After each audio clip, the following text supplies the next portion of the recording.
জমিদার বাড়ির মেয়ের সঙ্গে গোলমাল করেছিস? এখন কি হবে বলতো, তোকে কোথায় লুকিয়ে রাখি? কেন জায়গা খুঁজে পাচ্ছিস না? এক কাজ কর, তুই আমাকে তোর বুকের মধ্যে লুকিয়ে রাখ। গরিব হয়ে জন্মানোটা মহাপাপ। আমাদের বেঁচে থাকার জন্য দয়া চাইতে হয়, করুণা চাইতে হয়। তাই প্রতিবাদের ভাষা আমাদের মুখে মানায় না রে। ওই লোফারটাকে আমি বুঝিয়ে দেব যে আগুন নিয়ে খেলতে হলে সেই আগুনে শুধুমাত্র নিজের হাতটাই পড়ে। এই এই কি হলোটা কি? শিট! চল তো এই যে মশাই, তখন থেকে যে হর্ন দিচ্ছি কানে শুনতে পাচ্ছেন না? এই রাস্তাটা কি তোমার বাবার? না মা, রাস্তাটা সরকারের। মা? আমি তোমার মা হতে যাব কেন? তুমি আমার মেয়ের মতো, তাই মা বলেছি। তোমার মেয়ের মতো? নিজের দিকে একবার ভালো করে তাকিয়ে দেখেছো? শোনো, আমার কপালটা এত খারাপ হয়নি যে তোমার মতো গরিবের ঘরে আমার জন্ম হবে।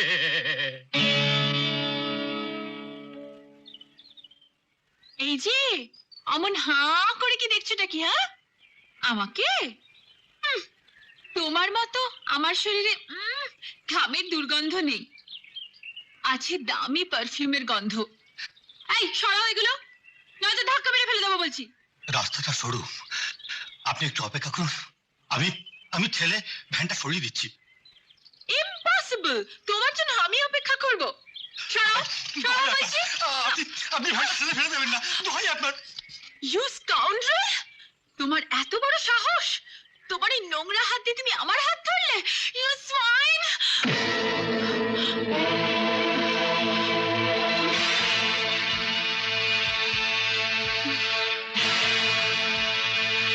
তুমি জানো কার হাত ধরেছো?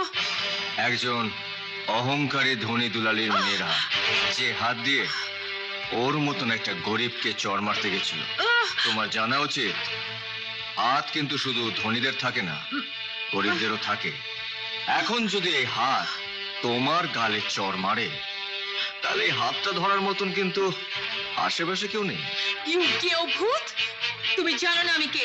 আমার জানার দরকার নেই যে তুমি কে, কোন বাড়ি থেকে এসছো, কিন্তু তুমি একটা কথা জেনে রাখো, এই গ্রামে যদি 2-4 দিন থাকতে চাও তাহলে নিজের এই স্বভাবটাকে পাল্টাও, নাহলে গরিবের এই হাতটা দ্বিতীয়বার তোমাকে ক্ষমা করবে না।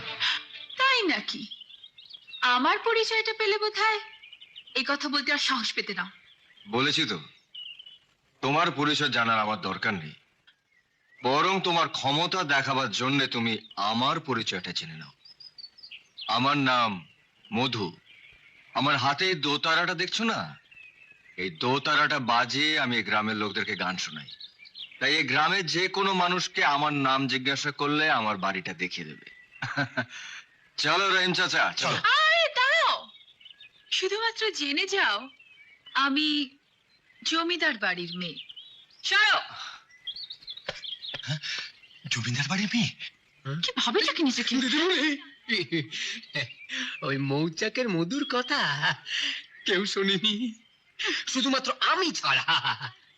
আমি হলাম তোমার 1 নম্বর চামচা, কাজে তোমার অপমানের কথা কেউ জানতে পারবে না। ভয় পেয়ে গেলে রহিম চাচা? ভয় নেই। আরে জমিদারের দিন অনেকদিন আগেই শেষ হয়ে গেছে, তাই জমিদার বাড়ির মেয়ে পরিচয়টা অনেকটাই অচল পয়সার মতন। অসিত নারায়ণের রক্তে তোর জন্ম। কেউ যদি মনে করে এই গ্রামে থেকে তোকে অপমান করে তার শরীর দিয়ে রক্ত ঝরবে না, তাহলে কিন্তু সে ভুল করবে। হ্যাঁ,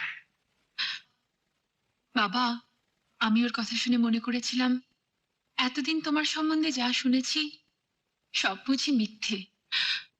মনে হয়েছিল এই গ্রামে তোমার কোনো মূল্যই নেই।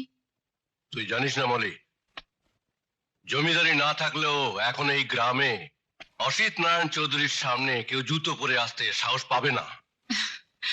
অথচ তোমার একমাত্র মেয়ের গালে চড় মারার সাহস কিন্তু এই গ্রামের একজন দেখিয়েছে বাবা। তুই শুধু ওর নাম ঠিকানাটা আমাকে এনে দে, তারপর ওকে ধরে এনে তোর সামনে এমন শাস্তি দেব যে মরার আগে পর্যন্ত ওর মনে থাকবে। না, তোমায় কিছুই করতে হবে না বাবা। শুধু এই কথাটা আমি তোমায় জানিয়ে রাখলাম। আমি তো তোমারই মেয়ে। ওই লোফারটাকে আমি বুঝিয়ে দেব যে আগুন নিয়ে খেলতে হলে সেই আগুনে শুধুমাত্র নিজের হাতটাই পড়ে। তুমি কি মনে করে এই অপমান জমিদার বাড়ির বড় বউ সহ্য করবে? করবে না। মধুটাকে নিয়ে হয়েছে আমার যত জ্বালা। রাম বাবাজি, মধু কোনো অন্যায় করেনি, মধু সত্য কথা বলেছে। এটা সত্য যুগ নয় রহিম চাচা। সত্যি কথা বললে এই যুগে বিপদে পড়তে হয়। মধু তো জানে না জলে বাস করে কুমিরের সঙ্গে লড়াই করা যায় না। কি করেছিস তুই? জমিদার বাড়ির মেয়ের সঙ্গে গোলমাল করেছিস? এখন কি হবে বলতো, তোকে কোথায় লুকিয়ে রাখি? কেন, জায়গা খুঁজে পাচ্ছিস না? এক কাজ কর, তুই আমাকে তোর বুকের মধ্যে লুকিয়ে রাখ, তাহলে কেউ আমাকে খুঁজে পাবে না। আমি তো তোকে আমার বুকের মাঝে রাখতে চাই মধু, কিন্তু এই সত্যি কথাটা তোকে আমি কিছুতেই বলি বলি করে বলতে পারি না। কি রে, কি হলো? না না, কিছু না কিছু না। এক কাজ করি, আমি না হয় তোর হয়ে ওই জমিদার বাড়ির মেয়েটার কাছে গিয়ে ক্ষমা চেয়ে আসি। হ্যাঁ, কেন তুই ক্ষমা চাইবি? কেন তুই ক্ষমা চাইবি? এটা কেন? তুই কি ভেবেছিস যে ওই জমিদার বাড়ির মেয়েটা আমাকে মেরে ফেলবে? দেবী, আমরা গরিব বলে কি আমাদের বুকের সাহস নেই? দেখ, বেশি সাহস অনেক সময় বিপদ ডেকে আনে, বুঝলি? আচ্ছা, তোর যদি কিছু হয় তাহলে? তাহলে কি বল? কি? জানি না। আমি কিন্তু জানি। কি জানিস? আমার কিছু হলে তুই খুব কষ্ট পাবি, এই তো? শোন দেবী, আমার এমন কিছু হবে না যাতে তুই কষ্ট পাবি। ও হ্যাঁ, বলতে ভুলে গেছি, তোর জন্য আমি একটা জিনিস এনেছি। কি জিনিস? এক সময় বাড়িতে আসিস, তখন দেখাবো। এই চলে, সর্দার ফেরার সময় হয়ে গেছে। একসঙ্গে খেতে না বসলে বাড়িতে এখন কুরুক্ষেত্র বাঁধিয়ে দেবে। চলে রে।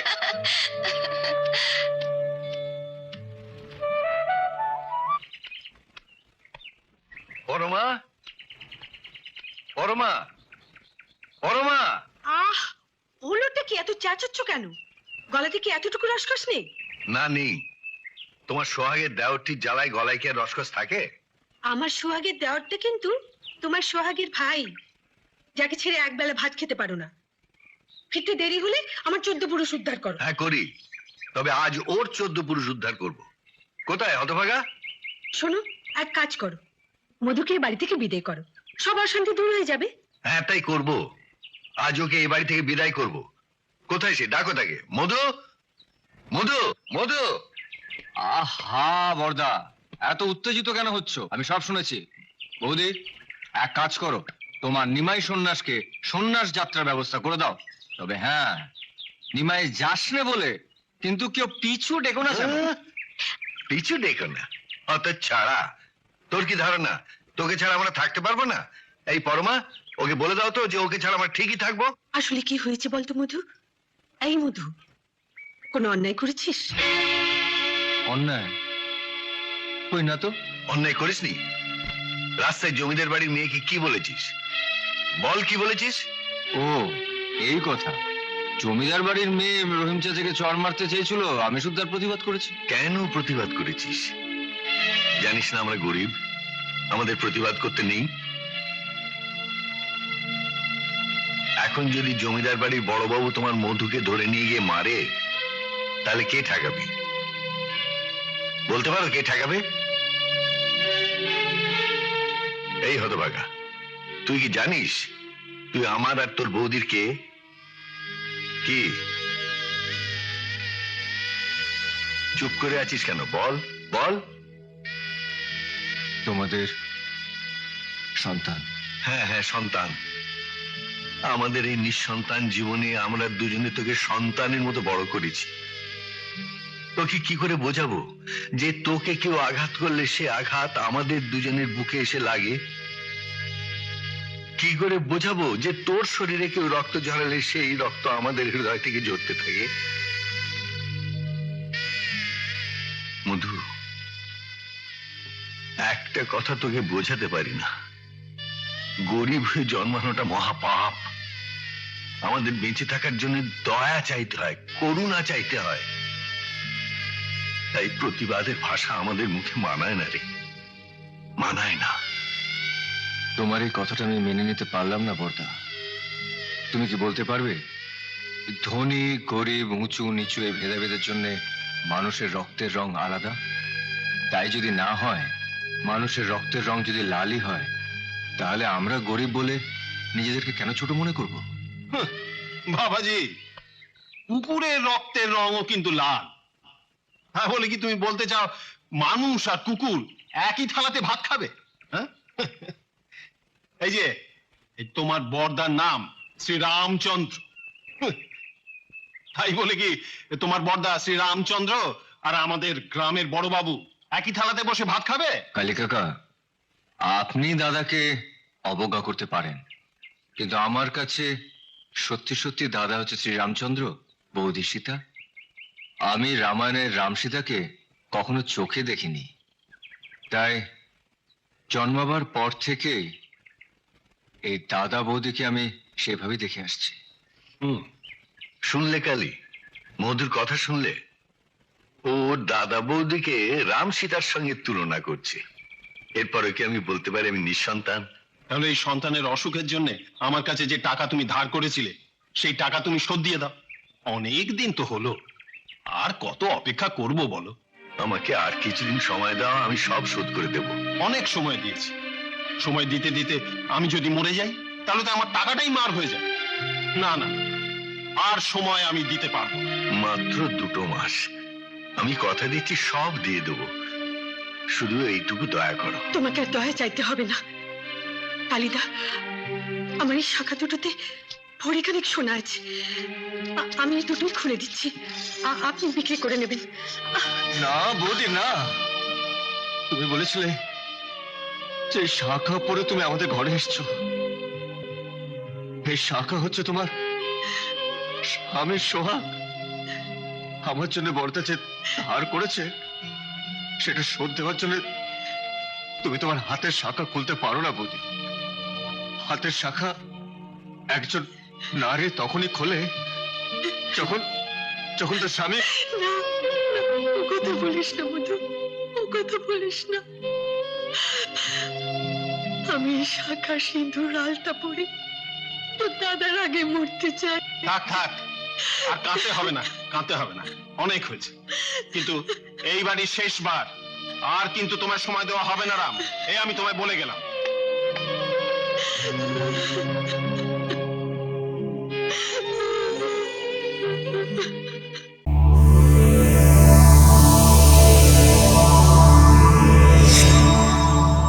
এমন আরো অনেক ভিডিও দেখতে এই চ্যানেলটি সাবস্ক্রাইব করে নিন এবং পাশের বেল আইকনটি প্রেস করে দিন।